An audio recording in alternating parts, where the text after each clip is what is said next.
Good morning, everybody. Yeah, Good morning, please, sir. Good to please have carry you on. here, sir. Good morning, Good Dr. morning. Gupta, sir. Good morning, Namaskar. Good morning. I'm Sonia Dhingra this side. Good Good morning, ma'am. morning. Good morning. Good morning, ma'am. So I am starting my presentation. Yeah, please. Sorry for the interruption. Please go ahead, Mr. Singh. All right. It is all right. I hope you can see my screen that I have already seen. Yes, yes. Okay, fine. In the next 1 hour or about 1 hour, I'll be talking about gharial conservation in India. Basically, I'll present one of the examples of restoration of recovery of in one verse, which was happened for this. There were very few number of girls in that system. Deep effort of last 7-8 years, we've been able to repopulate the species, repopulate the habitat, and now we do have a good number of species in that river system. So that will be that is the highlight of my presentation. But meanwhile, I will also let the audience know about the crocodiles, because some of you might not be the student of biology or might be student of some other stream. So I'll explain in brief about the crocodilians, the status of gharial, our focus species for today in India. Then what are the conservation challenges and actions that have been performed to make this species survive in the systems of the country. And at the end, I will present the conservation of gharial in Gandak River system as a case study. So, to those who do not who are not the student of biology or zoology, for this slide is basically for them. So, crocodilians are basically a long lived, they do have long bodies, elongated, or the mouth is long and flattened. His ear and nostrils are at the top of the head. You can see the eyes here, and here are eyes, here is ear, and nostrils are on the top of the head. So means it breathes, sees, and hears, because it has to live in water. So when it brings it outside water, it is able to see and then listen and then sense the surrounding environment through a sense organ. And these group of animals can swim as well as move on land, but definitely they are not good in both of them, means swimming and moving on the land, especially gharial, which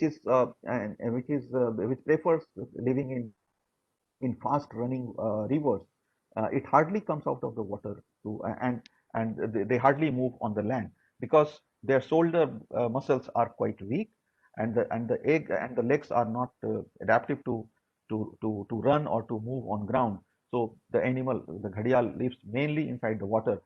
At the same time, other crocodilians like marsh crocodile or estuarine crocodile, or for that matter alligators, they may come outside the water and they can move fairly well on the ground. So altogether, there are 24 species of crocodilians recorded on the earth. So these 24 species are categorized into three families of crocodilia. That is alligatoridae, crocodilidae, and gavialidae. So in crocodiles, there are three families. Generally, people they get confused between alligators and gharial. It's the member of gavialidae family. This gavialidae family is represented by only one species, that is Indian gharial. You can see the difference between between crocodiles, gharial, and alligators. So basically, in crocodile, the color is olive green to brown. One of the interesting difference between crocodile and alligators, you can see here, when a crocodile is when it keeps its mouth closed, you can see the teeth on the upper jaw and lower jaw. Here, if its snout is closed, you can see teeth of upper jaw and lower jaw. In case of alligator, the mouth is closed, the snout is closed, the teeth of only upper jaw is visible. So this is the difference that you can you can assess that you can use in assessing whether it is a crocodile or an alligator. Gharial has a very distinctive feature of long snout. It is the only crocodile which has long snout. One other crocodile, Tomistoma, it has also long snout, but not like Gharial. It is smaller than Gharial. Among these three crocodilians, the distinctive feature of Gharial is that their sexual dimorphism is quite prominent in Gharial. Sexual dimorphism means through morphological observation. Through observation, you can guess whether it is a male or a female. So in case of Gharial, the males have a big pot-like structure on the tip of the snout, which is called ghada. So this structure, the ghada, is not present in female Gharial. But you need to keep in mind that this ghada appears only in adult individuals. So adult male Gharial can be differentiated from a female Gharial, adult female Gharial, by the presence of this snout on the this pot-like structure on the snout. And on the right side, you can see this scale. So the crocodiles, they are very aggressive. So aggression, this shows you the aggression scale. So they are very aggressive. The Gharials are very less aggressive, and alligators are moderately aggressive. So this is the scale of aggression. And snout, you can see the snout of crocodile, it is V-shaped, while the snout of alligator is it is like U. I'll show you in some other photograph as well. So this is the basic difference between these three families: the crocodilians, alligators, and Gharial, Gavelidae family. So in India, there are 3 species of crocodilians reported in different water aquatic habitats of the country. One is Crocodylus porosus. This Crocodylus porosus is basically estuarine crocodile. Then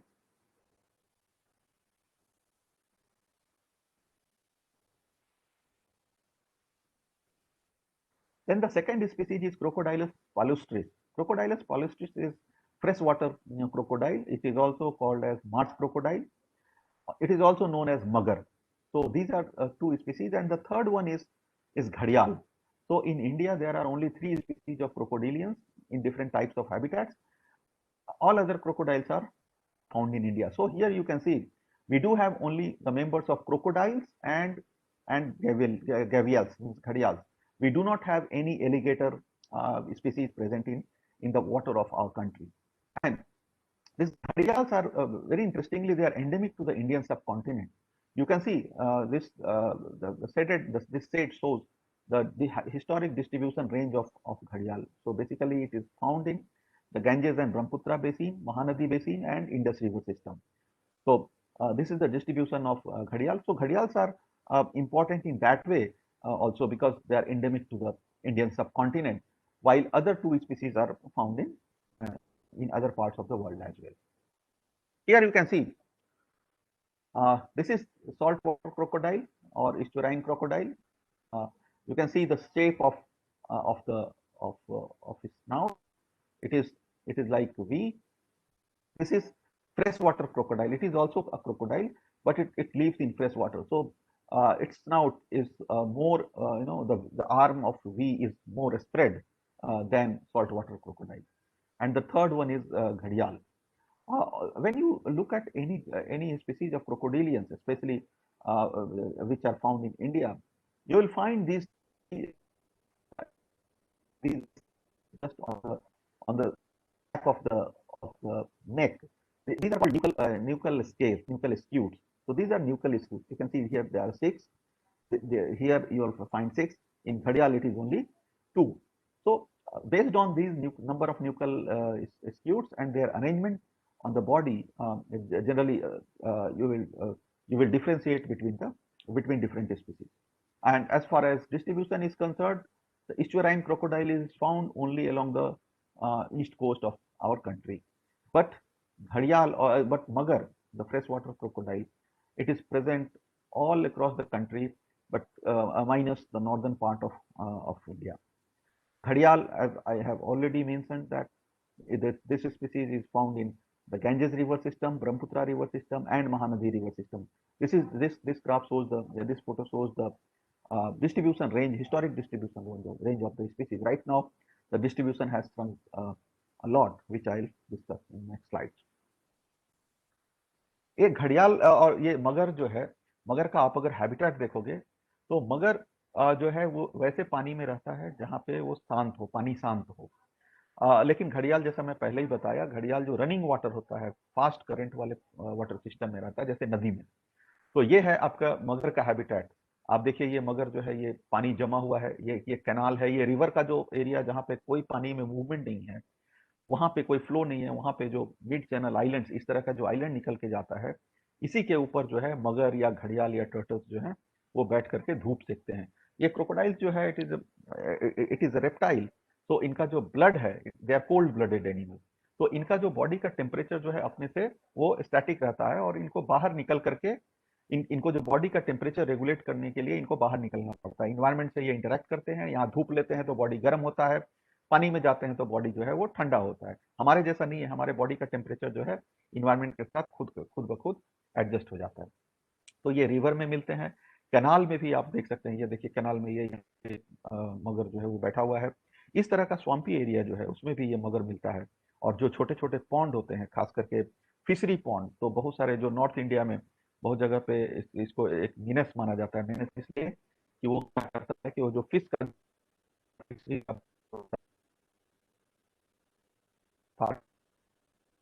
मछलियों को से बनता है। Audible? Hello Mayank, am I audible? Yes sir, audible sir. थोड़ी सी voice आपकी cut रही है, but you are audible. Okay, cut रही है। लेट मी चेंज, थोड़ा सा let me change my connection. Give me 2 minutes.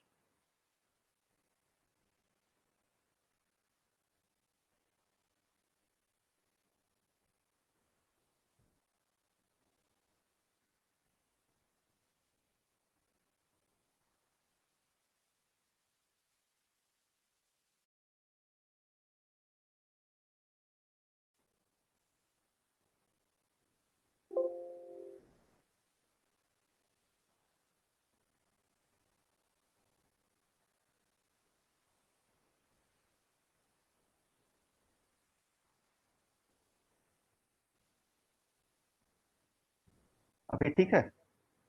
Ji ji sir. ठीक है। तो ये इस घड़िया मगर जो है, ये इस तरह का मगर, जिसको मार्ट क्रोकोडाइल या फ्रेश वाटर क्रोकोडाइल बोलते हैं, वो इस तरह के हैबिटेट में रहता है।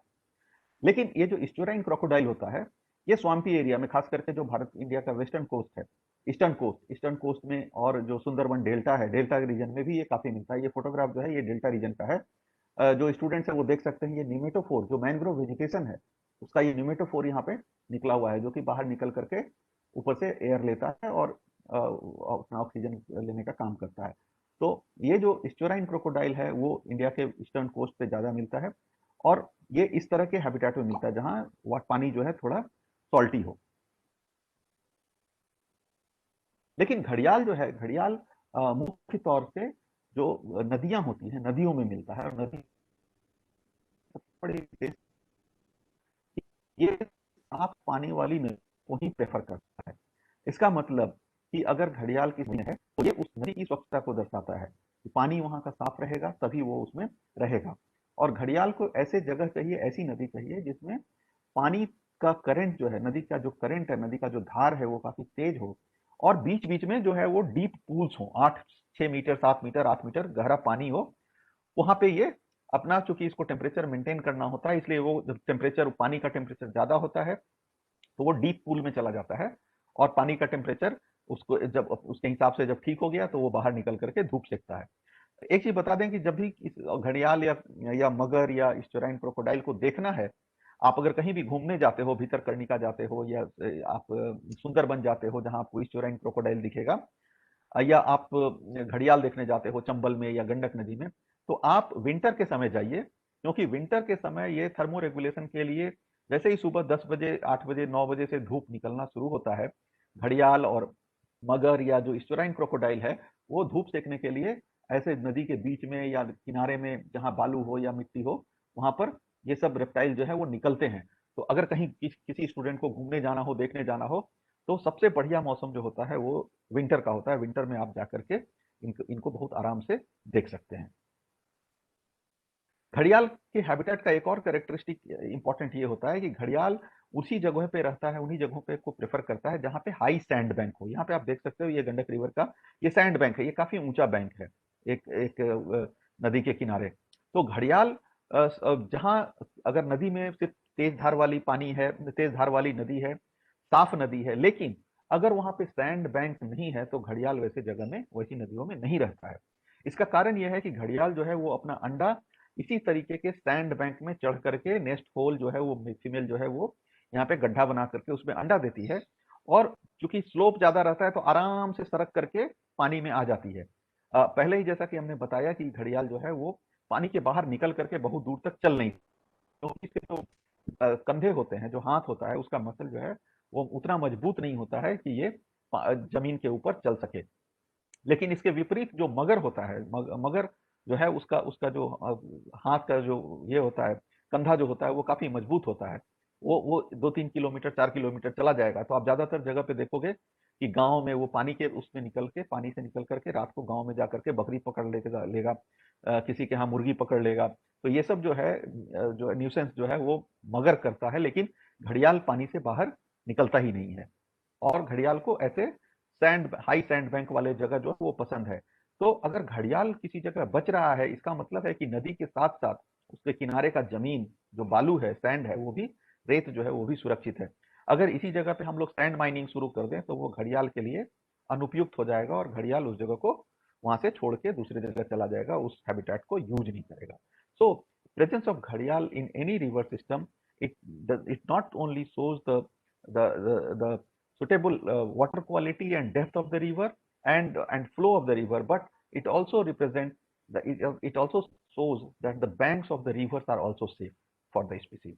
So पानी और बालू दोनों अगर से सुरक्षित हो नदी में, तभी घड़ियाल वहां पे रहता है। इसलिए ये एक बहुत अच्छा इंडिकेटर है नदियों के हेल्थ का। जब हम घड़ियाल के स्टेटस की बात करें तो हम लोग देखेंगे कि ये जो हिस्टोरिकल डिस्ट्रीब्यूशन था घड़ियाल का, वो पाकिस्तान की नदियों में था, इंडियन सब कॉन्टिनेंट में पाया जाता था। तो पहले करीब करीब गंगा की हर नदी में, मुख्य नदियों में ये पाया जाता था। उसके अलावे ये महानदी में भी मिलता था घड़ियाल। अभी भी महानदी में कुछ छोटी जनसंख्या है। ये जो ब्रह्मपुत्र नदी है, ब्रह्मपुत्र में भी और उसकी सहायक नदियों में भी घड़ियाल पाया जाता था। और उसके बाद गंगा की सभी सहायक नदियों में करीब करीब जो बड़ी मुख्य नदियां हैं उसमें घड़ियाल मिलते थे। और गंडक और पाकिस्तान में ये ब्यास नदी में पाया जाता था। लेकिन अगर हम अभी का बात करें, प्रेजेंट करंट स्टेटस देखें, तो अब ये मात्र कुछ नदियों में ही पाया जाता है। उसमें महानदी है। अब इधर कुछ सालों से जो ब्रह्मपुत्र है, ब्रह्मपुत्र और उसकी सहायक नदियों में घड़ियाल का प्रेजेंस जो है वो नहीं रिकॉर्ड किया गया है। और मुख्य गंगा का जो स्ट्रेच था, आप यहाँ देख सकते हो, ये गंगा नदी है, ये वाली जो है ये गंगा नदी है। अब जो है, अब घड़ियाल गंगा नदी से कंप्लीट खत्म हो गया, विलुप्त हो गया है। और जो कुछ सहायक नदियां हैं उसी में घड़ियाल जो है वो पाया जाता है। ये एक नदी जो है, यही नदी जो है वो गंडक नदी है, जो तिब्बत के पास से निकल करके आती है नेपाल होते हुए और इंडिया में घुसती है। नेपाल में इस नदी को नारायणी बोलते हैं, और जब वो इंडिया में आती है तो गंडक नदी कहलाती है। इसके बारे में हम लोग डिटेल से आगे देखेंगे। मतलब कहने का मतलब है कि पहले और अभी के अगर हम लोग कंपैरिजन करें तो घड़ियाल का जो डिस्ट्रीब्यूशन है वो काफी ही श्रिंक कर गया है। पहले ज्यादा नदियों में पाया जाता था, अब काफी कम नदियों में देखने के लिए मिलता है। और जब हम पॉपुलेशन की बात करें तो 1946 से 2006 के बीच में जो जो वैज्ञानिक आंकड़े बताते हैं, 1946 में चूंकि हमारे पास वैज्ञानिक आधार पर, वैज्ञानिक तरीके से एकत्र किए गए जनसंख्या के आंकड़े नहीं है, तो जो अनुमानित आंकड़े हैं उस समय के, उसके तुलना में 2006 में जो पॉपुलेशन था उसमें करीब करीब 98% की जो है गिरावट जो है वो दर्ज की गई। और उसमें उसी 1997 और 2006 के बीच में जो मुख्य समस्या निकल वो था कि जो एडल्ट जो जो जो वयस्क घड़ियाल थे, जो प्रजनन कर सकते थे, जो अंडा दे सकते, उनकी संख्या में करीब करीब 58% की जो घटा हुआ। उसके चलते ये जनसंख्या जो है, जो 1997 में 436 करीब करीब जो एडल्ट घड़ियाल थे, वयस्क घड़ियाल थे, उनकी संख्या 2006 में जो है 200 से भी कम हमारे नदियों में बच गई। ये दो मुख्य कारण थे कि घड़ियाल को जो है IUCN के स्टेटस में उसको क्रिटिकली इंडेंजर्ड डिक्लेयर किया गया। क्रिटिकली इंडेंजर्ड कहने का मतलब कि आप ये जानते होंगे कि ये देखिए, ये जो स्केल है, ये थ्रेट स्केल है। ये IUCN का थ्रेट स्केल है, जिसको IUCN red list of threatened species बोलते हैं। इसमें इवेल्युएशन हम लोग करते हैं, बहुत सारे स्पीसीज हैं जिनका कि कोई इवेल्युएशन, कोई डेटा नहीं होता है, तो वो नॉट इवेल्युएटेड होते हैं। कुछ स्पीसीज ऐसे होते हैं जिनकी संख्या बहुत अधिक है, तो उसको हम लोग लिस्ट कंसर्न स्पीसीज बोलते हैं। कुछ स्पीसीज ऐसे होते हैं जिनकी संख्या कम है, वो आने वाले समय में वो विलुप्त नहीं होंगे, उनको नियर थ्रेटेंड बोलते हैं। जो थ्रेटेंड स्पीसीज हैं उसमें 3 कैटेगरी होता है, वल्नरेबल, इंडेंजर्ड और क्रिटिकली इंडेंजर्ड। क्रिटिकली इंडेंजर्ड जो होता है वो एक्सटिंक्ट इन वाइल्ड, ये EW जो है, ये एक्सटिंक्ट इन वाइल्ड इसको बोलते हैं। मतलब कि जो प्राकृतिक अधिवास है वहां से ये विलुप्त हो गया अगर, तो उसको एक्सटिंक्ट इन वाइल्ड बोलते हैं। और ये फाइनल जो है वो एक्सटिंक्शन होता है, मतलब कि वो स्पीसीज न तो अपने प्राकृतिक अधिवास में है और न ही कहीं कैप्टिविटी में है, जैसे चिड़ियाघर में या किसी दूसरे जगहों पे कहीं रखा गया है कैप्टिव कंडीशन में। तो ये स्थिति आती है, तो आप देखोगे कि क्रिटिकली इंडेंजर्ड, जो कि घड़ियाल एक क्रिटिकली इंडेंजर्ड स्पीसीज है, ये एक्सटिंक्शन के सबसे करीब है। ये कैटेगरी जो है क्रिटिकली इंडेंजर्ड, ये एक्सटिंक्शन के सबसे करीब है। इसी से हम लोग देख सकते हैं कि घड़ियाल कितने समय, कितने मतलब इसको बचाने के लिए हमें कितने प्रयास करने चाहिए ताकि वो एक्सटिंक्ट ना हो जाए। इसलिए इसका संरक्षण जो है बहुत ही महत्वपूर्ण है, यहाँ तक कि बाघ और हाथी और गेंडे से भी महत्वपूर्ण है, क्योंकि बाघ जो है वो एक इंडेंजर्ड स्पीसीज है, गेंडा जो है सो वल्नरेबल स्पीसीज है, और हाथी है वो भी इंडेंजर्ड स्पीसीज है। घड़ियाल का के संरक्षण की जो स्थिति है वो इन दोनों से खराब है, और ये क्रिटिकली इंडेंजर्ड में रखा गया है। 2007 में, जैसा कि मैं पहले बताया कि 2006 में जब गणना की गई, तो 98% और 58% का जो डिक्लाइन हुआ उसके वेस्ट पॉपुलेशन में और मेल पॉपुलेशन में। उसके बाद 2007 में IUCN ने इसे क्रिटिकली इंडेंजर्ड जो है वो डिक्लेयर किया, और 2017 में अभी 2 साल पहले, 3 साल पहले इसका फिर से असेसमेंट हुआ है। अभी भी ये क्रिटिकली इंडेंजर्ड श्रेणी में ही रखा गया है। IUCN जो है वो स्पीसीज का असेसमेंट जो है हर 3-4 साल, 5 साल पे करता रहता है, रेगुलर इंटरवल पे करता रहता है, और उसकी परिस्थितियां जो है वो बदलती जाती हैं थ्रेट स्टेटस के हिसाब से। लेकिन घड़ियाल के ऊपर से अभी जो खतरे के बादल हैं वो अभी खत्म नहीं हुए हैं, अभी उसके ऊपर छाए हुए हैं, क्योंकि यह अभी भी क्रिटिकली इंडेंजर्ड है। और संरक्षण के प्रयासों के द्वारा, कंजर्वेशन एक्शन के द्वारा हमारा ये प्रयास होता है कि ये क्रिटिकली इंडेंजर्ड स्पीसीज को हम लोग डाउनग्रेड करें, इंडेंजर्ड कैटेगरी में लाएं। हम इतना मेहनत करें, इतना संरक्षण करें कि ये क्रिटिकली इंडेंजर्ड जो स्पीसीज है वो इंडेंजर्ड स्पीसीज हो जाए, या जो इंडेंजर्ड स्पीसीज है वो वल्नरेबल की श्रेणी में आ जाए, जिसका असेसमेंट जो है वो प्रोफेशनल बॉडी जो है IUCN वो करती है। जो मुख्य थ्रेट आप घड़ियाल को देखोगे, उसमें एक बहुत ही इंपॉर्टेंट थ्रेट है मछली के जाल में फंसना। ये आप देखो, मछुआरा मछली के जाल में, ये टेंगरा मछली है, उसके जाल में ये घड़ियाल का जो है छोटा बच्चा फंस गया है। तो इस तरह से कभी कभी बड़े जाल में बड़ा घड़ियाल भी फंसता है, तो उसे भी लोग निकालने के बजाय, छोड़ने के बजाय, मछुआरे डर के चलते उसको मार देते हैं।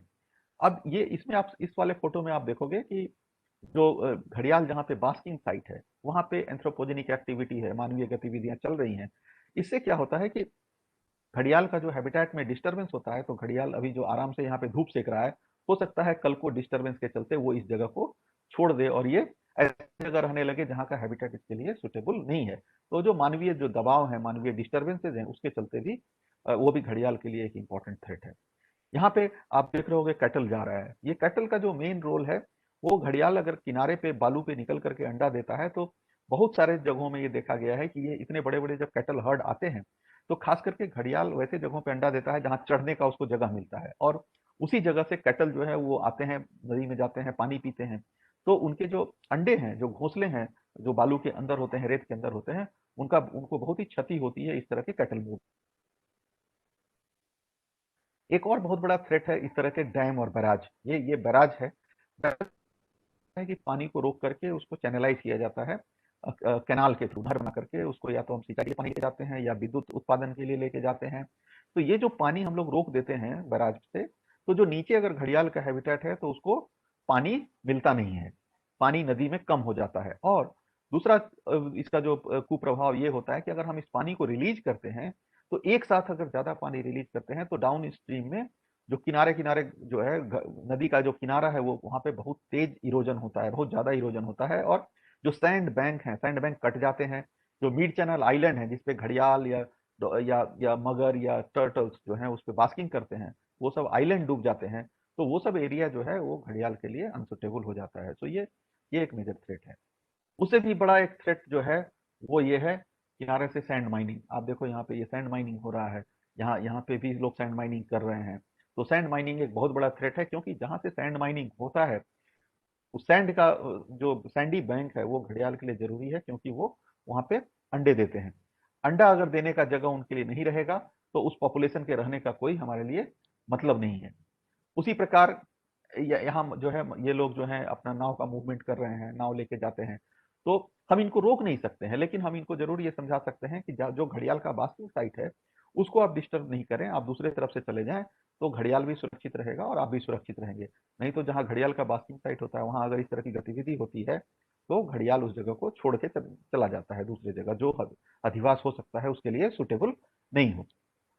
इस फोटो में आप देख सकते हैं फिशिंग हो रहा है। फिशिंग जो है वो भी एक इम्पॉर्टेंट थ्रेट है घड़ियाल के लिए, की थ्रेट है, क्योंकि फिशिंग दो तरीके से थ्रेट है। एक तो कभी कभी इस फिशिंग नेट में घड़ियाल फंस जाते हैं, तो उसको उसके बाद मछुआरे उसको मार देते हैं या निकाल देते हैं या फेंक देते हैं। इससे ज्यादा अगर आप फिशिंग करोगे तो घड़ियाल, जैसा कि मैं पहले बताना भूल गया, घड़ियाल जो है फिश ईटिंग क्रोकोडाइल है। इसका जो मुख्य भोजन है वो मछली है, तो उसको मछली के ऊपर आश्रित रहना है। और जब किसी भी रिवर में या वैसे रिवर में जहाँ घड़ियाल रहता है अगर ओवर फिशिंग होगा तो उसके लिए खाने की कमी हो जाएगी, जिसके चलते वो अधिवास जो है उसके लिए सुटेबल नहीं रहेगा। तो these are the key threat. पहले अंडों की चोरी भी होती थी, लोग घड़ियाल के अंडे चुरा लेते थे खाने के लिए, जो आदिवासी या नदी के किनारे मछुआरा लोग हैं वो लोग। उसके बाद कभी कभी इसका हंटिंग भी होता था इसके चमड़े के लिए, लेकिन अब तो इनकी संख्या ही इतनी कम हो गई कि ये सब जो है कोई मायने ही नहीं रखता। अब यहाँ पे आप देखो कि ये घड़ियाल जो है ये इसके मुंह में जो है ये जाल फंसा हुआ है, ये गंडक नदी का ही है। ये जाल कहाँ से फंसा? ये मछली मारने का जाल है। ये नदी में मछुआरे के जाल में मछली फंसी होगी, उसको ये भाई साहब चुराने गए होंगे खाने के लिए, तो इसमें ये जाल में फंस गए और उसके बाद वो छुड़ाने के चक्कर में इसका जो पूरा स्नाउट है वो पूरे इसमें जाल लग गया। कभी कभी तो क्या होता है कि हम लोग इस पे इस तरह का कोई केस मिलता है तो हम लोग मॉनिटर करते हैं। कभी कभी ये इतना जाल मजबूत नहीं होता है तो ये घड़ियाल जो है उसको तोड़ करके निकाल लेता है एक दो दिन तीन दिन में, लेकिन कभी कभी जो है इसके लिए ऑपरेशन रेस्क्यू ऑपरेशन करके इसको काट के निकालना पड़ता है। अभी 2-3 साल पहले सोन नदी में एक ऐसे ही बड़े घड़ियाल के मुंह में ऐसे ही जाल फंस गया था, और वो करीब करीब 1 महीने से ऊपर वो फंसा हुआ था। मछुआरे लोग देख रहे थे, वन विभाग के कर्मचारी देख रहे थे। उसके बाद चूंकि वो बड़ा नर घड़ियाल था तो उसको रेस्क्यू करना भी आसान नहीं था। उसके बाद वो चंबल नदी में काम करने वाली जो टर्टल सर्वाइवल अलायंस की टीम है वो लोग वहां पे गए, एक्सपर्ट लोग और मछुआरे लोग, तो पकड़ करके उसके जाल को हटाया गया। तो ये मछली के खाने के चक्कर में या मछुआरे जब निकालते हैं तो ये उसके मुंह में जाल फंस जाता है, और इसके चलते ये अगर खाना नहीं खाएगा कुछ दिनों तक तो इससे इसकी मौत भी हो सकती है।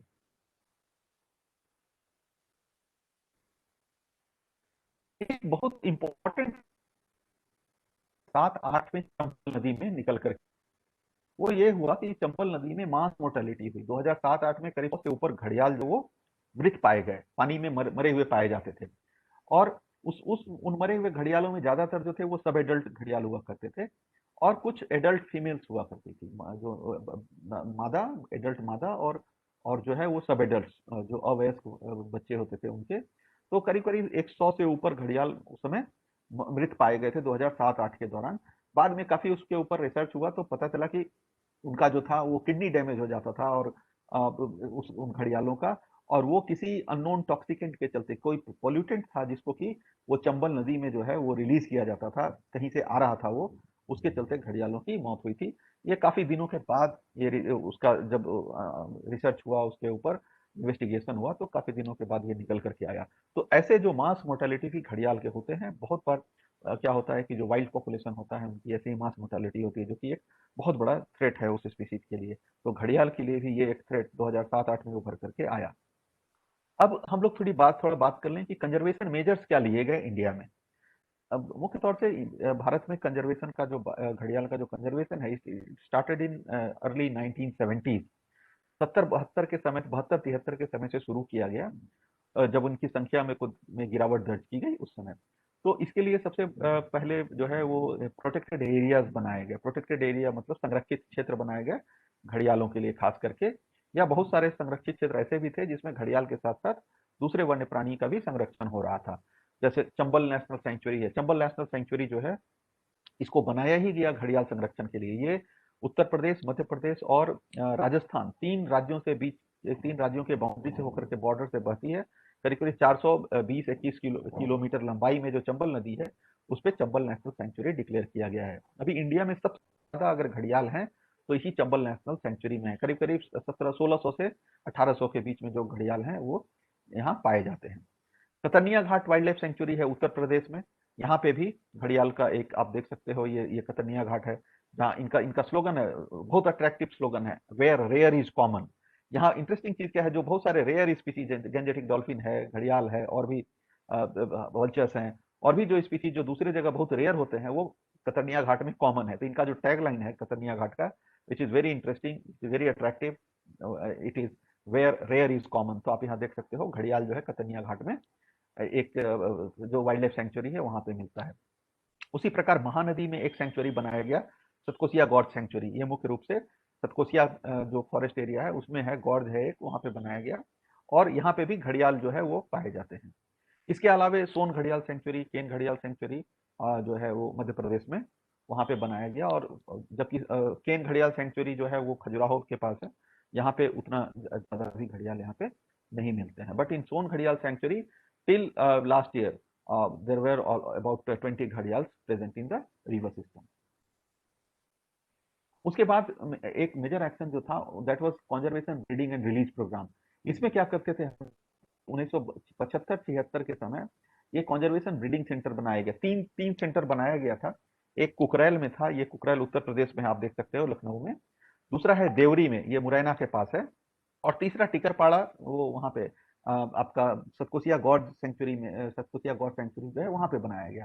तो तीन जगह पे जो है घड़ियाल के अंडों को, बाहर से अंडों को लाया जाता था, जो नेचुरल हैबिटेट से अंडे को कलेक्ट करके, और वहां पे कैप्टिविटी में उसको अंडे को हैचिंग कराया जाता है, और उसके बाद जो बच्चे निकलते हैं उनको, बच्चों को पाल करके बड़ा किया जाता है। और चूंकि ये इसलिए किया जाता है कि नेचर में अगर घड़ियाल के बच्चे जो होते हैं वो जल्दी इनका प्रीडेशन हो जाता है। कोई चिड़िया उनको, जो रैप्टर्स या बाज उस तरह के जीव जो हैं वो खा जाते हैं, या कोई दूसरे जो पक्षी हैं, बड़े पक्षी हैं वो खा जाते हैं, या कोई जानवर खा सकता है।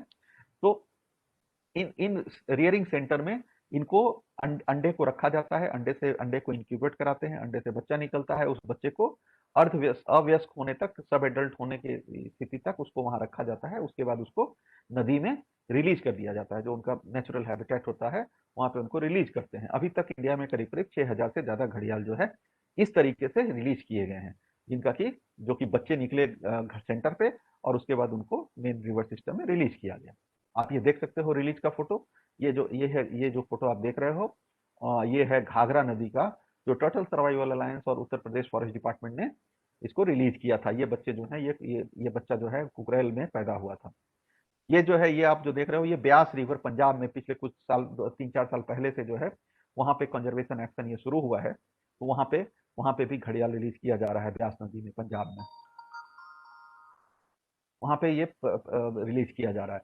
तीसरा ये जो फोटो आप देख रहे हो ये गंडक नदी का है। तो गंडक में जो घड़ियाल रिलीज किया गया था वो पटना के जू में, पटना में एक संजय गांधी जैविक उद्यान है बिहार में, वहां घड़ियाल के बच्चे पैदा हुए थे। तो उनको 30 घड़ियालों को 2014-15 में रिलीज किया गया। तो जो कैप्टिविटी में घड़ियाल को जो ब्रीडिंग होता है और रियरिंग होता है, वो जब सब एडल्ट स्टेज के हो जाते हैं तो उनको हम लोग मार्क करते हैं। आप देखो ये 46 नंबर लिखा हुआ है ना, इसमें आप देखोगे ध्यान से, तो इसका टेल स्क्यूट को हम लोग कट करते हैं। ये मार्किंग इसलिए जरूरी है कि जब घड़ियाल नदी में देखा जाए तो ये पता चल सके कि वो वहां का वाइल्ड घड़ियाल है या कोई रिलीज घड़ियाल है। और ये मार्किंग जो है सारे रिलीज एनिमल का मार्किंग किया जाता है उसकी पहचान के लिए। अभी जो वर्तमान में स्थिति, थोड़ी घड़ियाल की जो स्थिति है वो पहले से बेहतर है, क्योंकि पॉपुलेशन जो है अभी बढ़ना शुरू हुआ है। अभी पॉपुलेशन करीब घड़ियाल का 2000 से 2200 के बीच में है, और जो मैच्योर इंडिविजुअल्स हैं जो 2007-8 में घटकर 200 से कम हो गए थे, उनकी संख्या 300 से 900 के बीच में आकलित की गई है, और इसका जो मीन वैल्यू है वो 650 के आसपास है। लेकिन दूसरा इंटरेस्टिंग चीज क्या है कि अभी जो इनका रेंज है वो सिर्फ 14 जो है वो, ये 14 वाइडली स्पेस्ड लोकेशन है इंडिया में और नेपाल में, बस वहीं पे ये बच गए हैं। मतलब कि पूरे रिवर में भी कहीं कहीं ये नहीं पाया जाता है। जो 14 जो इसके हैबिटेट्स हैं आप देख सकते हो, इसमें ऑरेंज से दिखाया गया, ऑरेंज कलर से, ये बहुत ही दूर दूर हैं। उस 14 पॉपुलेशन में से 6 जो है वो उनको मेजर पॉपुलेशन कहा गया है और 8 को माइनर पॉपुलेशन कहा गया है। 8 ये जो मेजर पॉपुलेशन है, इन 6 मेजर पॉपुलेशन में घड़ियाल की जो संख्या है वो 100 से ज्यादा है। अर्थात 8 ऐसी जगह हैं, 8 ऐसे हैबिटेट हैं जहां घड़ियाल 100 से भी कम बचे हुए हैं।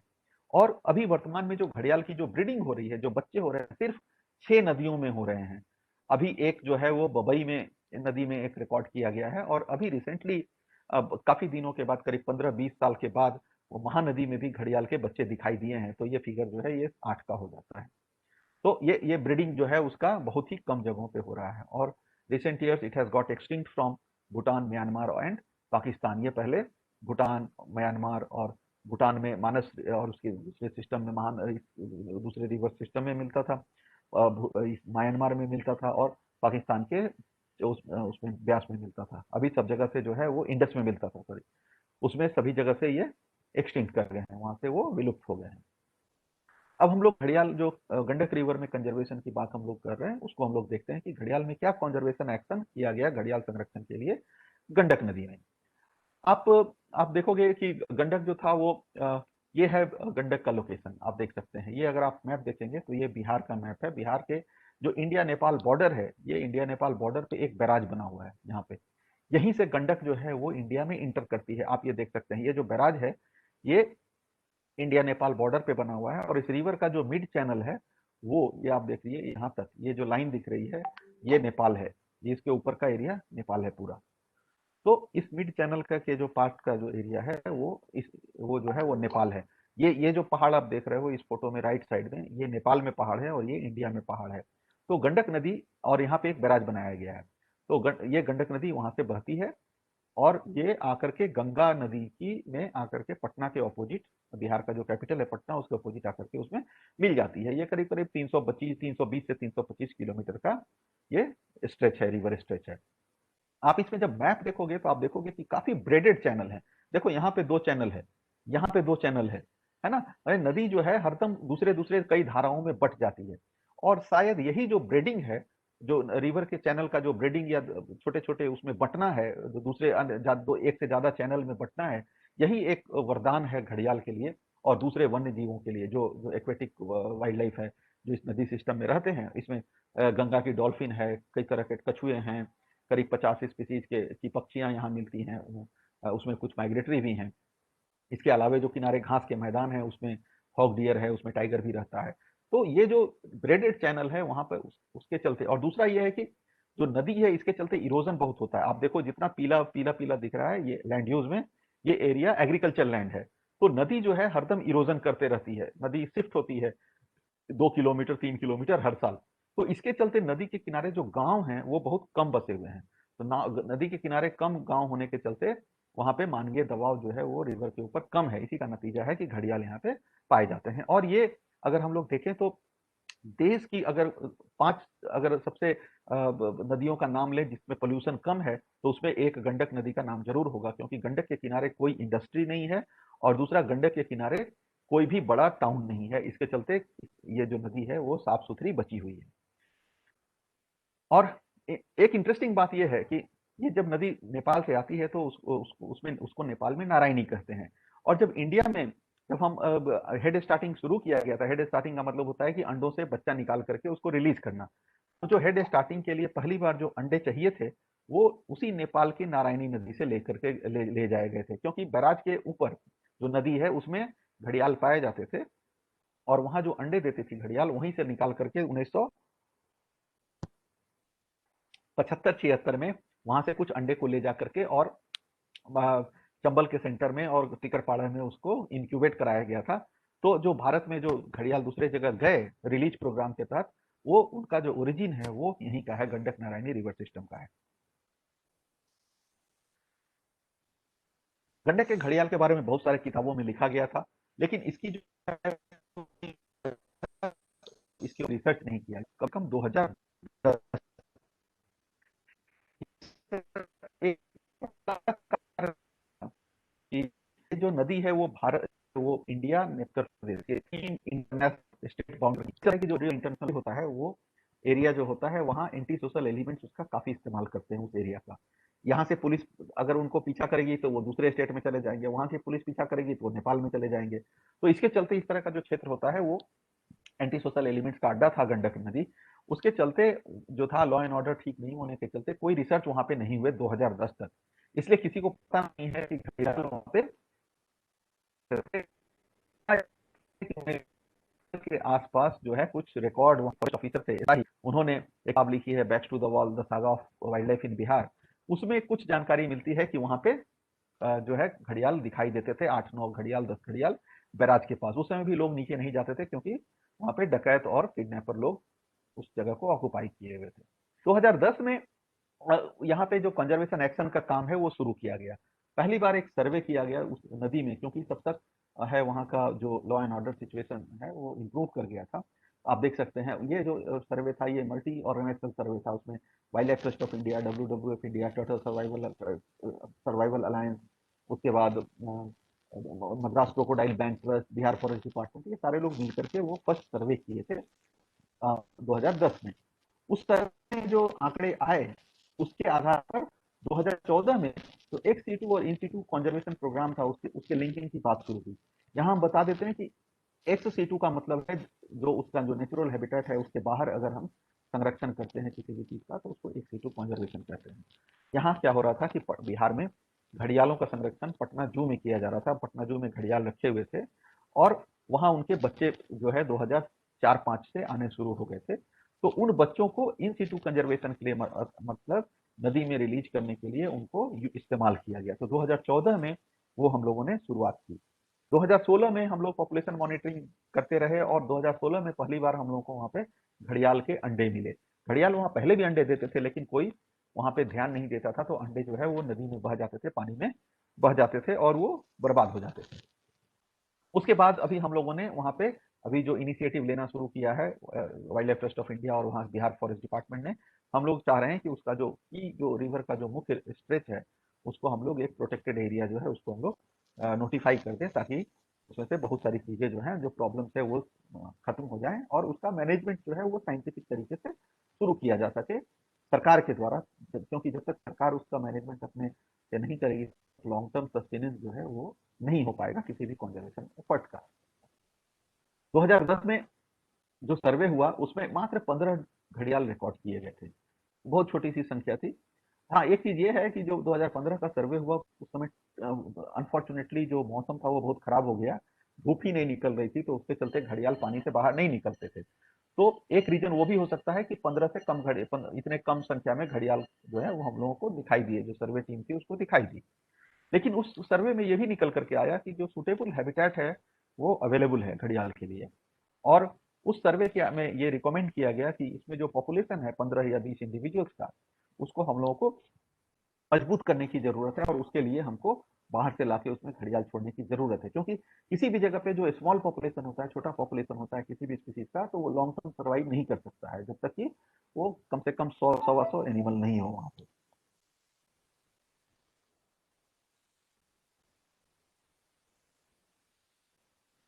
2012 में जो है वो स्टेट वन्य प्राणी परिषद की बैठक हुई, जिसका मैं मेंबर भी हूँ, state board for wild life का। उसमें ये रिकमेंड किया गया कि घड़ियाल, आप देख सकते हो कि घड़ियालों को पटना जू से ले जा करके गंडक नदी में रिलीज किया जाए। तो 2010 में हम लोगों ने बात शुरू किया कि हाँ इसको शुरू करना है, तो 2012 में सरकार ने उस पर परमिशन दिया, उसके ऊपर अप्रूवल दिया कि हाँ ठीक है उसको रिलीज करें।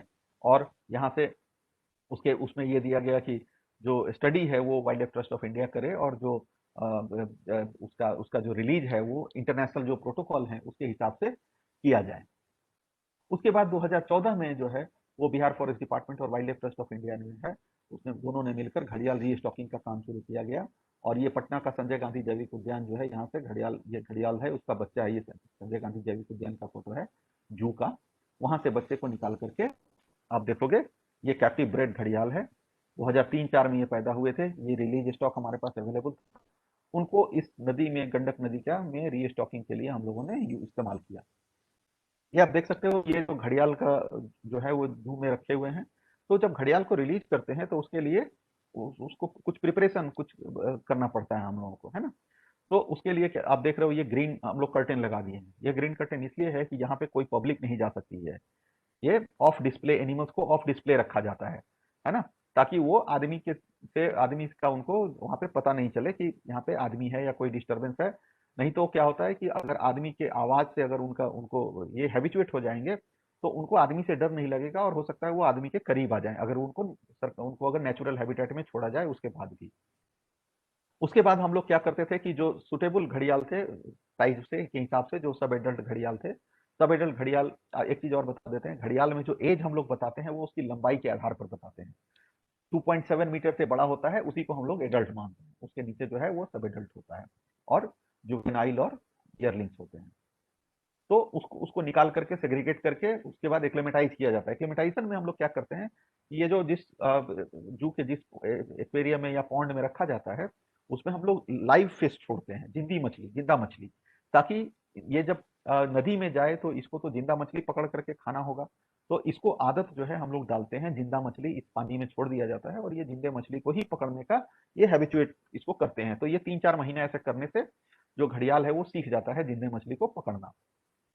उसके बाद हेल्थ स्क्रीनिंग करते हैं कि उसकी कोई बीमारी तो नहीं है, क्योंकि अगर इसमें बीमारी होगी, कैप्टिविटी में ज्यादातर एनिमल जो होते हैं उनको बीमारी हो जाती है, क्योंकि वो आदमी के संपर्क में रहते हैं या नेचुरल हैबिटेट में नहीं रहते हैं उस कारण। और अगर ये बीमार हैं और उनको हम अगर नदी में ले जा करके छोड़ दें नेचुरल हैबिटेट में, तो उसमें क्या होता है कि ये बीमारी जो है वो वहां से निकल करके जो है वो जो प्राकृतिक अधिवास है वहां पर भी वो बीमारी फैल जाए। उसके बाद हम उनकी सेक्सिंग करते हैं, उसमें हम आइडेंटिफाई करते हैं कि कौन मेल है कौन फीमेल है, और एक सर्टेन रेशियो के हिसाब से उसको छोड़ा जाता है। और उसी समय हम लोग नदी का भी सर्वे कर रहे होते हैं। आप लोग देख रहे होंगे ये नदी का सर्वे चल रहा है, इसलिए कि हम लोग आइडेंटिफाई करते हैं। अब तो ये नदी जो है मान लीजिए कि 320 किलोमीटर लंबी है, तो इन घड़ियालों को छोड़ा कहाँ जाए। तो उसके लिए जो साइट सिलेक्शन करने के लिए जो रिलीज साइट सिलेक्शन होता है, रिलीज साइट करने के लिए जो साइट सिलेक्शन होता है उसके लिए पूरे रिवर का सर्वे किया जाता है कि कौन सा जगह सुटेबल है, जहाँ डिस्टर्बेंस कम है, जहाँ पे मछली सही है, ज्यादा है, पानी ज्यादा है, वैसे जगहों का चुनाव हम लोग करते हैं। जैसे यहाँ पे हम लोगों ने 3 जगहों को सिलेक्ट किया था, वहीं पे ले जाकर के इन घड़ियालों को छोड़ने की प्रक्रिया पूरी होती है। ये देखिए, ये घड़ियाल जब रिलीज किया जाता है तो ये कैसे किया जाता है। ये घड़ियाल को हम लोग ट्रांसपोर्ट करके पटना से वहां लेके गए, करीब 300 किलोमीटर। ये एक लकड़ी का बॉक्स रहता है, उसमें लेकर के जाया जाता है। सबका जो है ब्लाइंड फोल्ड करके रखते हैं सारे घड़ियाल को। आप ये जान लो कि किसी भी एनिमल को अगर आप उसकी आंख के ऊपर कपड़ा डाल दोगे तो वो स्ट्रेस में नहीं रहेगा, वो छटपटाएगा नहीं या आपसे डरेगा नहीं। किसी भी एनिमल का, अगर आपके घर में भी कोई चिड़िया निकलती है या कोई भी चीज निकलती है, आप उसको पकड़ने का कोशिश करते हो, तो सबसे पहले उसके ऊपर आप आंख के ऊपर कपड़ा डाल दीजिए, वो शांत हो जाएगा तुरंत। तो इसी के लिए आप लोग देखिए गनी बैग जो है, ये सारे ब्लाइंड फोल्डेड हैं एनिमल, इनको ला करके रात भर ये ट्रेवल करके गए हैं, इसलिए हम लोग उनको उतार करके सीधे रेत पे रख दिए हैं शांत होने के लिए। स्ट्रेस में इनको नहीं रहना चाहिए। उसके बाद आप देख रहे हैं ये यहाँ पे इनका इनका जो स्नाउट है उसको बंद करके हम बांध करके लेके जाते हैं। उसके बाद कुछ कुछ चीजों, जैसे यहाँ पे इनका सैटेलाइट कॉलर हम लोग लगा रहे हैं, उसको हम लोग स्टार्ट कर रहे हैं। उसके बाद ये घड़ियाल जो है अपने आप पानी में चला जाता है। हम लोगों ने जो घड़ियाल रिलीज किए, 30 घड़ियाल हमने रिलीज किए थे, 3 मेल और 27 फीमेल। उसमें से 2 जो है वो सैटेलाइट टैग घड़ियाल थे और 4 जो है वो रेडियो टैग उसमें लगे हुए थे। एक चीज और बता दें कि कभी भी आप जब या कोई भी कंजर्वेशनिस्ट या कंजर्वेशन ऑर्गेनाइजेशन या गवर्नमेंट किसी एनिमल को रिलीज करती है, तो सबसे जरूरी है कि रिलीज करने के बाद वो एनिमल अपने हैबिटेट में कैसे परफॉर्म कर रहा है उसको ध्यान देना, उसको उसकी स्टडी करना। अगर आप एनिमल को रिलीज कर दिए और एनिमल मर गया या नहीं सरवाइव कर रहा है, या उसको दूसरे स्पीसीज से या अपने स्पीसीज के दूसरे इंडिविजुअल से अगर कंपटीशन है, तो ये सही नहीं होता है। इसलिए मॉनिटर करना जरूरी है। और घड़ियाल के केस में हम ये भी मॉनिटर करते हैं कि वो कहाँ तक जाता है। तो इसके लिए ये सैटेलाइट टैग जो है वो काफी हेल्प करता है। ये फर्स्ट टाइम हम लोगों ने इंडिया में, वो इंडिया क्या वर्ल्ड में वो फर्स्ट टाइम घड़ियाल के ऊपर सैटेलाइट टैग हम लोग लगाए थे, 2 घड़ियाल के ऊपर और 4 के ऊपर रेडियो टैग लगाए थे, जिसका की मॉनिटरिंग हम लोग करते थे। आप ये देखिए, ये जो रेडियो टैग लगा हुआ घड़ियाल है उससे हमारी टीम जो है वो बायोलॉजिस्ट हमारा जो है वो मॉनिटर कर रहा है, सिग्नल मिलता है कि कहाँ घड़ियाल कहाँ पे है। इससे हमें पता चल जाता है कि घड़ियाल कहाँ पे है। उसके बाद उनके मॉनिटरिंग के लिए जहाँ एनिमल हम लोग रिलीज करते हैं, तो उसके आसपास जो बास्किंग साइट्स होते हैं वो हमें पता होता है कि कहाँ कहाँ ये धूप सेक सकते हैं, उसकी भी मॉनिटरिंग हम करते हैं। उसके अलावा पूरे रिवर में जो 320 किलोमीटर का स्ट्रेच है, उस पूरे स्ट्रेच में भी हम कंटिन्यूअस मॉनिटरिंग साल में 2 बार करते हैं, ताकि अगर घड़ियाल दिखता है तो हमें पता चल जाए कि हमारे रिलीज घड़ियाल की हालत क्या है। इंटरेस्टिंग फाइंडिंग ये हुआ कि देखिए एक घड़ियाल जो है फीमेल जो थी वो 420 किलोमीटर मूव की। जहां हम लोगों ने रिलीज किया था वहां से वो रिवर सोन में चली गई, एक दूसरी नदी है गंगा की ट्रिब्यूटरी, सदर्न ट्रिब्यूटरी, वहां चली गई। और ये पता तभी चल पाया जब अगर ये पता नहीं चल पाता अगर हम उसके ऊपर सैटेलाइट टैग नहीं लगाते तो वो 420 किलोमीटर गई। एक घड़ियाल जो है वो जनरली ये माना जाता है कि घड़ियाल जो है वो बैराज जो है वो नहीं क्रॉस कर सकता है, लेकिन हम लोगों ने देखा कि एक घड़ियाल जो हमारा रिलीज घड़ियाल वो बैराज को भी क्रॉस कर गया, इंडिया नेपाल बॉर्डर पे जो बना हुआ है, और वो जो रिलीज साइट था उसके अपस्ट्रीम चला गया। जब बैराज का गेट खुलता है, पानी का लेवल ज्यादा होता है, उस समय ये घड़ियाल वहां से मूव कर गया। तो हमने 30 घड़ियाल रिलीज किए थे, उसमें से 18 को हमने डायरेक्ट साइटिंग किया, है ना। इसका मतलब ये नहीं है कि 12 एनिमल जो है वो मर गए, या 12 एनिमल उसमें से हो सकता है कि मरे भी हो सकता है कि डिटेक्ट भी नहीं हुए हों। तो वाइल्ड लाइफ के या नेचुरल पॉपुलेशन की जब हम लोग बात करते हैं तो इसमें हमको ये जरूर ध्यान देना है, समझना चाहिए कि नेचर में जितने भी एनिमल हैं या किसी छोटे हैबिटेट में या किसी इकोसिस्टम में कोई एनिमल है, तो एक साथ सारे एनिमल को हम काउंट ना तो हम काउंट कर सकते हैं ना हम सारे को देख सकते हैं। हो सकता है कि एनिमल वहां प्रेजेंट हो लेकिन आप जिस समय गए आप उसको डिटेक्ट नहीं कर पाए, है ना। तो ये नॉन डिटेक्शन भी हो सकता है। इसलिए आप कभी भी हम लोग अगर आप बोलते हैं कि किसी फलाने जगह पे जो है वो 200 कोई इंडिविजुअल है, तो वो सही नहीं है। 200 से कम भी हो सकता है, 200 से ज्यादा भी हो सकता है। एक घड़ियाल जो था वो करीब करीब 1000 किलोमीटर दूर गया, वो महानंदा नदी में गया। ये 1000 किलोमीटर गया, कैसे पता कैसे चला? ये घड़ियाल जो है वो रेडियो टैग्ड नहीं था, ना ही इसमें सैटेलाइट कॉलर लगाया हुआ था। ये घड़ियाल हम लोग एक बांग्ला न्यूज़पेपर में, ये महानंदा नदी जो है ये बिहार और बंगाल का बॉर्डर फॉर्म करती है। तो वहां पे एक बांग्ला न्यूज़पेपर में, सोशल मीडिया का फायदा यही होता है, एक बांग्ला न्यूज़पेपर में किसी ने पोस्ट किया वहां के लोकल न्यूज़पेपर का कटिंग, जिसमें कि एक घड़ियाल का फोटो था। वो घड़ियाल, हम तो बांग्ला नहीं समझ रहे थे लेकिन घड़ियाल का फोटो देख के हमको लगा कि वो जो है वो मार्क्ड इंडिविजुअल है, उसका जो टेल स्क्यूट है वो कटा हुआ है। हम लोग एक चीज और बता दें कि जनरली टेल स्क्यूट जो उसका जो पैर होता है, जो पूंछ के ऊपर जो स्केल होता है, उसको हम लोग काट करके मार्किंग करते हैं। तो ये हम लोगों ने पाया कि जब उसके बाद हम लोगों ने अपने बायोलॉजिस्ट को वहां भेजा, तो बायोलॉजिस्ट जब वहां गया तो उस घड़ियाल को वहां फॉरेस्ट डिपार्टमेंट जो है वो पकड़ करके एक छोटा सा उनके पास फैसिलिटी है वहां पे रखे हुए थे। तो वो जब हम लोग उसको देखे तो हम लोगों को पता चला कि अरे ये तो वही इंडिविजुअल है जो कि हमारे यहाँ रिलीज किया गया था। आप देखिए यही वो घड़ियाल है जो कि बैराज क्रॉस करके चला गया था। ये और यही घड़ियाल जो है वो लास्ट में महानंदा में पकड़ा गया था।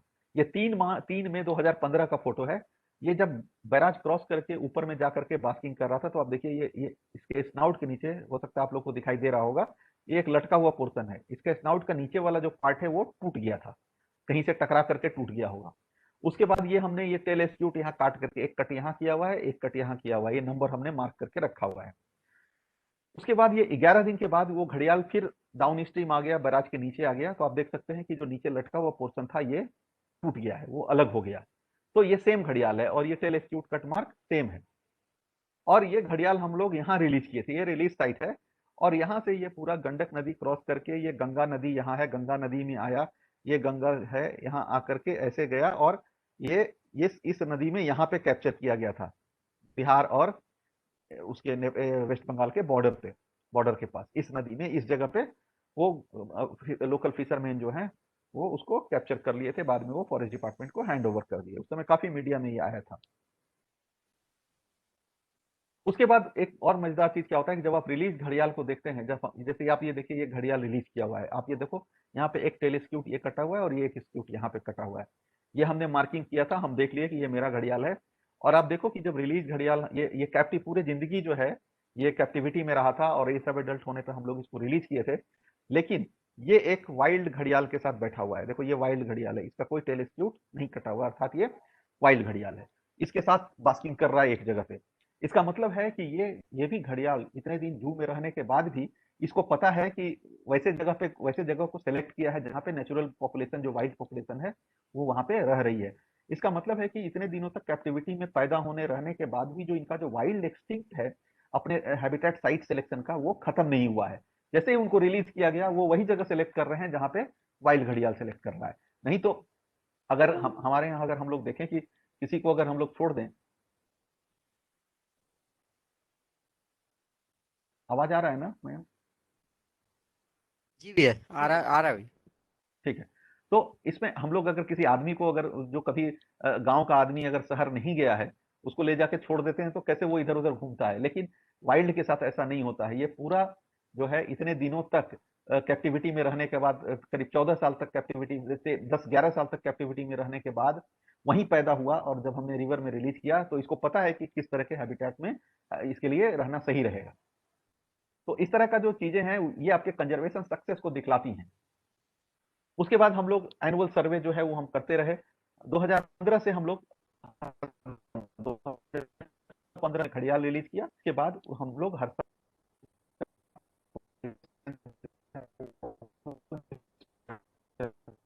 स्टडी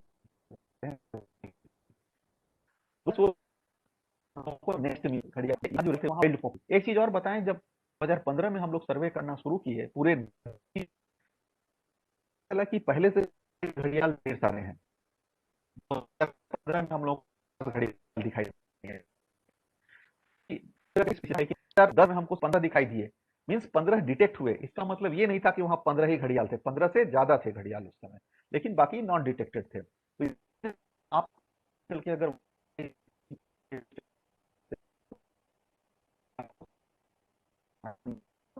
आप हो गए, हम देख उतना नहीं है, ज्यादा है।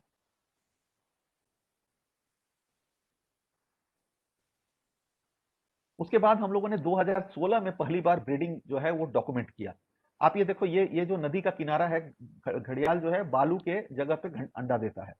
आप ये देखिए, ये नदी है, यहाँ पे ये जो निशान आप देख रहे हो, ये आपको दिख रहा होगा, उम्मीद है हमको उम्मीद है कि आपको दिख रहा होगा। ये जो निशान है, ये घड़ियाल ऊपर चढ़ करके अंडा देता है।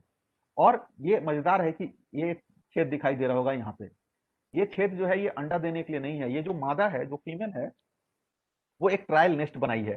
ट्रायल नेस्ट का मतलब ये होता है कि आकर के वो मिट्टी खोद करके देखती है कि यहाँ पे मॉइस्चर कितना है, वहाँ का टेम्परेचर कितना है, ये अंडा देने के लिए सुटेबल जगह है कि नहीं है। तो जब उसको अंडे, आप एक ट्रायल नेस्ट ये है, एक ट्रायल नेस्ट ये है, मतलब ये जगह जगह पे गड्ढा खोद खोद करके देखती है वहाँ का टेम्परेचर और वहाँ का मॉइस्चर लेवल कितना है। उसी के बाद वो जब असेस कर लेती है कि हाँ ये जगह ठीक है, तभी उसमें अंडा देती है। ये 2016 में हम लोगों को पहली बार डॉक्यूमेंट हम लोग किए वहाँ ब्रीडिंग, कि हाँ यहाँ पे घड़ियाल जो है अंडे दे रहे हैं। उसके पहले हम लोगों को छोटे बच्चे दिखाई देते थे, तो हम लोग ये कंफर्म नहीं हमें हो पा रहा था कि ये बच्चे हमारे यहाँ पैदा हुए हैं, मतलब इंडियन में पैदा हुए हैं, या नेपाल पैदा हुए और बहते हुए की तरह नदी में आ गए। और 2016 में जो है वो ऑफिशियली वो डॉक्यूमेंट किया गया कि गंडक इज ए घड़ियाल ब्रीडिंग साइट। उसके बाद नेस्ट प्रोटेक्शन की एक्टिविटी हम लोग करते रहते हैं, क्योंकि ये नदी के किनारे, आप देखो ये नदी का किनारा है।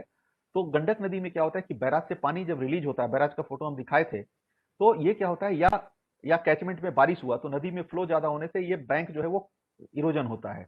इरोजन होने के चलते जो घड़ियाल का जो नेस्ट है वो भी इरोड हो जाता है। आप ये देखो, ये इरोजन होने वाला है, तो इसको हम लोग इस नेस्ट को रेस्क्यू कर रहे हैं। ठीक है, आप यहाँ देखो, ये अनडिटेक्टेड नेस्ट एक जो है वो इरोड हो गया। आप देखो ये पूरा कट गया।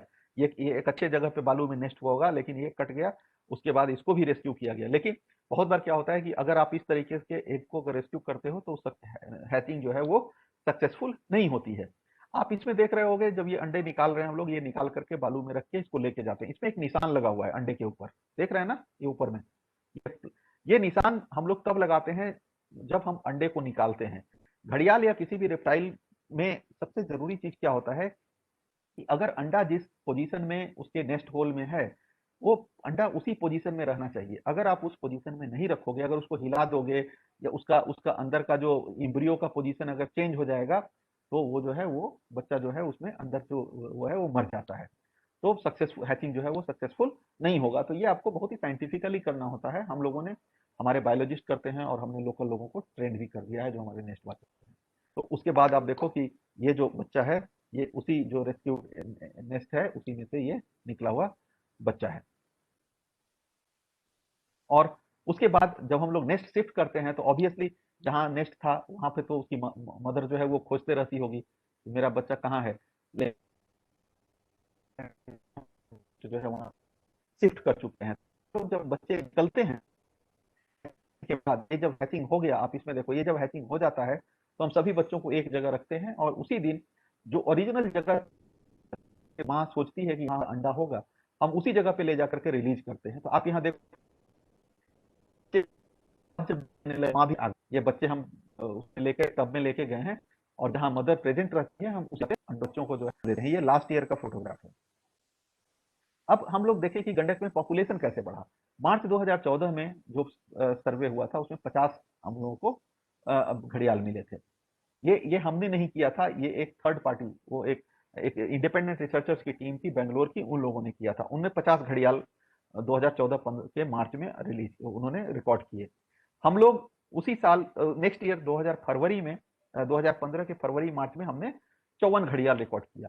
तो ये जो एक दूसरी पार्टी कर रही है और एक हम कर रहे हैं, अगर दोनों का रिकॉर्ड अगर ऑलमोस्ट सिमिलर है तो हम ये कह सकते हैं कि हमारा एस्टिमेशन जो है वो सही है। दोनों का, उनका भी एस्टिमेशन सही है, क्रॉस चेक हो गया। उसके बाद 2017 में जो है हमने 119 घड़ियाल देखे, 2018 में 148 और ये करते करते 2020 में लास्ट ईयर हमने 259 घड़ियाल रिकॉर्ड किए और इस साल भी हम लोगों ने करीब करीब 260 घड़ियाल रिकॉर्ड किए हैं। अब आप इसमें अगर देखोगे तो जो एडल्ट है, एडल्ट का जो संख्या है वो करीब करीब जो है वो स्टेबल है। आप देख लो, ये नीचे से जो दो है वो स्टेबल है। देखो यहाँ 21 है, यहाँ 28 है, यहाँ 40 है, यहाँ 46 है, यहाँ पे 27 है, ये 30 है। ये मोर और लेस स्टेबल है। लेकिन जो मेन चेंज हुआ है, ये जो ईयरलिंग्स हैं, ये ईयरलिंग जो है 1 साल वाले बच्चे, उनकी संख्या में और जुवेनाइल्स में जो है उनकी संख्या में मेन चेंज हुआ है। ये जो है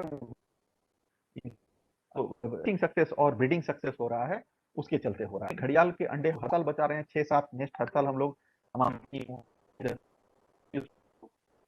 वो लोकेट करती है और उसको इरोजन से बचाने के लिए हम लोग उसको दूसरे जगह शिफ्ट करते हैं। वहीं पे नदी के किनारे ही उसको वहां से हटी है, नदी के धार से किनारे से 100-150 किलोमीटर करके दूर जाकर जहां सुटेबल हो, जहां हमको लगता है कि वहां पे बारिश नहीं आएगा और सैंड जो है वो प्रॉपर हो, वहां पे उसको हम इंक्यूबेट करते हैं फिर से। तो ये घड़ियाल में एक इंटरेस्टिंग चीज क्या है कि आप देखोगे कि घड़ियाल का पॉपुलेशन हर जगह पे ब्रीडिंग पॉपुलेशन नहीं है।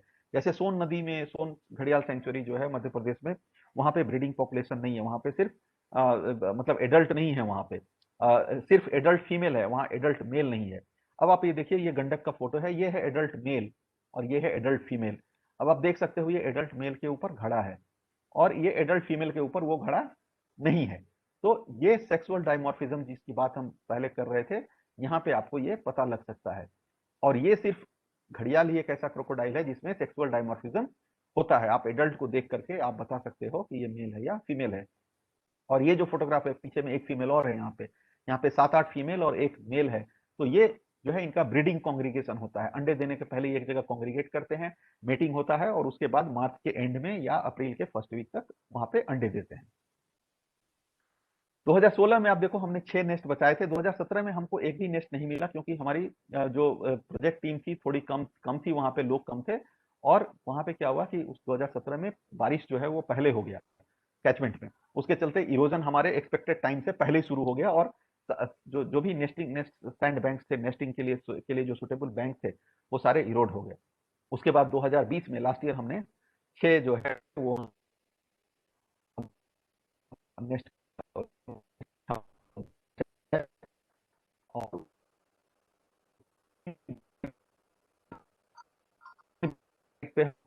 120 किलोमीटर के स्ट्रेच में 4 जगह घड़ियाल कॉन्ग्रीगेशन था, 3 जगह था, ये शो कर रहा है। तो जो एक 320 किलोमीटर का स्ट्रेच है उसमें 4 जगह घड़ियाल जो है वो ब्रीड कर रहे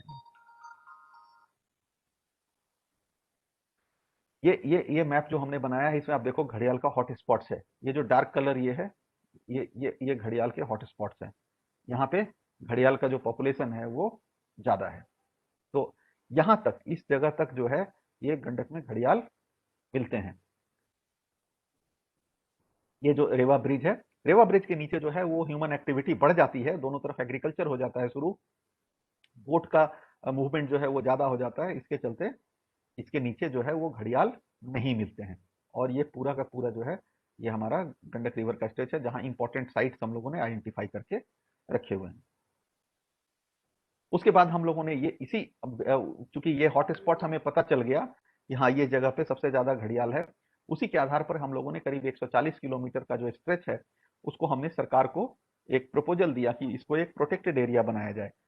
अभी गंडक घड़ियाल के लिए जितने भी जो भी ब्रीडिंग पॉपुलेशन है वो सारे प्रोटेक्टेड एरिया के अंदर हैं, केवल एक गंडक जो है वो प्रोटेक्टेड एरिया नहीं है, ये रिवर प्रोटेक्टेड नहीं है, तो इसके लिए प्रपोजल को दिया गया कि इसको कंजर्वेशन रिजर्व बनाया जाए ताकि लॉन्ग टर्म इसका मैनेजमेंट जो है वो गवर्नमेंट कर सके और एक सिस्टम बन जाए वहां पे घड़ियाल के प्रोटेक्शन और उसके एक के प्रोटेक्शन का, उसके मॉनिटरिंग का। क्योंकि एक कंजर्वेशन ऑर्गेनाइजेशन होने के का सबसे बड़ा ये होता है कि हम कितने दिनों तक इस काम को करते रहेंगे। हम एक काम तो 2013-14 से कर रहे हैं, 7-8 साल से ये काम हम लोग कर रहे हैं।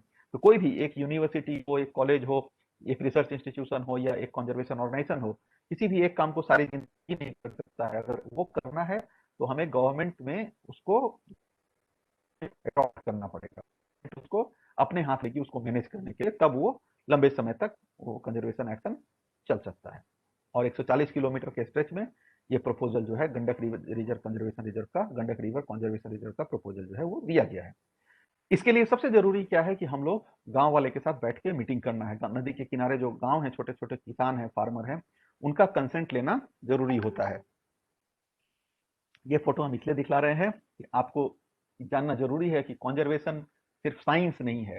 कंजर्वेशन में आपको कम्युनिटीज के साथ काम करना सबसे ज्यादा जरूरी है, क्योंकि कोई भी जो थ्रेट होता है वो ह्यूमन साइड से होता है। वो चाहे टाइगर को कोई थ्रेट हो या हाथी को थ्रेट हो या घड़ियाल या डॉल्फिन को थ्रेट हो, तो जो थ्रेट है वो ह्यूमन एक्टिविटीज के चलते होता है। इसलिए ह्यूमन लोगों को, जो जो वहाँ के लोग हैं, स्थानीय लोग हैं, उनको हमें साथ लेकर के चलना जरूरी है, तभी कंजर्वेशन जो है लॉन्ग टर्म सक्सेसफुल हो सकता है। अभी हम घड़ियाल का नेस्ट इसलिए बचा पा रहे हैं कि हमने वहाँ लोकल वॉलंटियर्स बनाए हैं, लोकल नेस्ट वाचर हैं जो कि वहीं रहते हैं। हम तो वहां से 100 किलोमीटर दूर हमारा फील्ड स्टेशन है, लेकिन वो जो स्थानीय लोग हैं वो सही समय पे, उनको हम लोगों ने ट्रेनिंग दे दिया है, वो सही समय पे खोजना शुरू कर देते हैं कि घड़ियाल का नेस्टिंग कहाँ हो रहा है, या उनको हम लोगों ने इतना अलर्ट कर दिया है, उतना सेंसिटाइज कर दिया है कि अगर कोई बाहर से कोई पोचर आता है, खास करके कछुओं का पोचिंग करने के लिए, तो वो लोग उसको प्रोटेक्ट करते हैं, उसको भगाते हैं वहां से, या कभी कभी पकड़ करके पुलिस को या फॉरेस्ट डिपार्टमेंट के भी हवाले करते हैं। तो ये आप देखो, यहाँ पे ये हमारे यहाँ के फील्ड बायोलॉजिस्ट हैं, ये फॉरेस्ट गार्ड का फॉरेस्ट डिपार्टमेंट का फॉरेस्ट गार्ड है, और ये स्थानीय लोग हैं।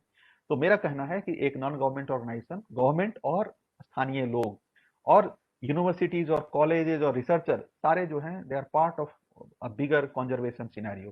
तो जब तक सारे लोग मिलकर के काम नहीं करेंगे तब तक कंजर्वेशन नहीं हो पाएगा। रिसर्च दूसरे जो कि टाइम टाइम 2 महीने 3 महीने करें, अपने रिसर्च के थ्रू उसका आंसर खोजते हैं, और हमारा काम जो है वो है, हमारा काम है वो है उसको बचा करके रखना। जो कंजर्वेशन एक्शन का काम है वो एनजीओस करते हैं, wild life trust of India करती है।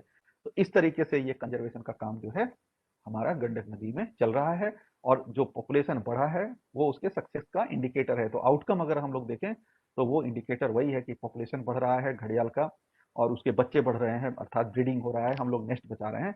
लेकिन अभी भी इसमें काम करने की जरूरत है। जैसा हम पहले ही बताए कि प्रोटेक्टेड एरिया डिक्लेयर करने के बाद जो मैनेजमेंट है वो गवर्नमेंट ले लेगी अपने हाथ में, तो वो ज्यादा जो है सस्टेन कर पाएंगे हम लोग अपने एफर्ट्स को। इसी के साथ मेरा ये प्रेजेंटेशन समाप्त हुआ। Thank you very much for giving your precious time. This is all from